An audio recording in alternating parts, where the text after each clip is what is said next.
This is called The Ball That Swirls Dark and Light. And the 8 words are gut, balls, mind, voice, feeling, base, hands, and crown, kind of relating to the 7 chakras. They don't start out in order though. But in my gut, I felt like iron balls with a mind of their own were screaming in a voice that had no feeling. Something extremely off base had recently come into my hands, an ancient artifact. Indeed, a crown of silver and gold adorned with gems.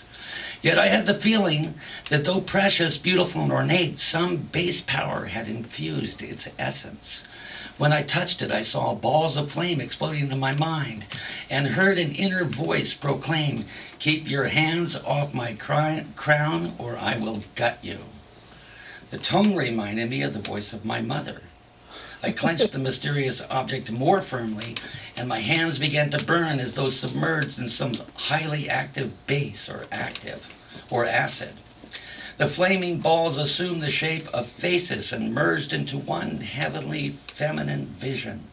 My mind became calm, as the pain I had felt transformed into a strange ecstasy. I held the crown high and placed it on my head. In my gut, I had the feeling that a cauldron was boiling with the ores that had been mined ages ago to forge this crown.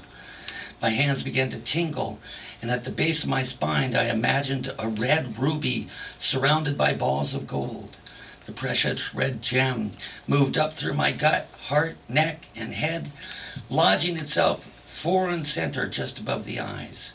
Feeling intoxicated by an incredible sense of erotic power, I again heard the voice proclaim, "Aha, I see that you've got balls, but do you have the guts to see this through?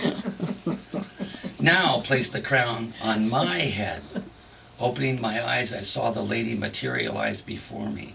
My hands trembled as I slid my fingers beneath the base and, feeling like a newborn god, whispered in my own voice, "I give you my mind. Whether you be noble or base, I surrender to the feeling. I am your offering. Gut me if you will." I placed the crown upon her raven tresses. She raised her hands and lowered her voice. "Are you sure you want to lose your mind?" I felt a surge of power in my balls. I took her hands in mine. "I love your voice," I said, feeling somewhat shy, "but in my gut, I still feel there is something wrong." The ruby crown began to glow. "Your mind is in your balls," she said. "That's why you feel base. You must reverse it." And so she placed the crown upon my head. The ruby turned to amethyst, and my mind filled with white light. My voice became charged with feeling of infinite unconditional love. "You have indeed pulled me from the gutter of despair, for now I see the ball that swirls dark and light can elate or abase, and I am putty in your hands." Thank you very much. That's my 2 most recent octinas. I figured since it's 8 in 8 things, I should write 8 of them, and I've got 3 now. Alex? How did you come up with the 8 words for each one? Oh, that's an interesting question. This one I sort of did think, okay, let me choose a word that in some way relates to each chakra and see how that plays with each other. This one I actually only used 7 words, I think, because the 7 chakras, and then I had it come down because I wanted to do the thing. Number 7, number 8 are related, right? Like in music, you say, what's an octave? 8 notes, right? But how many notes are there in an octave? 7. 8 is the right? repeat. The 8th one, is same as the first, but different frequency, and it suggests the idea of beginning off on a new. So sometimes I do it with 8 words, sometimes with 7, where, the 8th word repeats.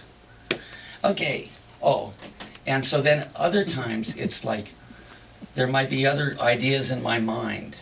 Why do you choose, if you choose one word, then maybe choose its opposite or choose a word that rhymes, because then you make a rhyming octina. So different ways, it just to play around with it, because it does, you don't know what you're going to write before you write it, but it's all going to come out of the 8 words. So the key is to choose 8 words that you resonate to at one time, and then see what, it's kind of a psychological thing, see what comes out of it. Sort of like a cystine. Like a cystine on steroids. A cystine on steroids? Yeah.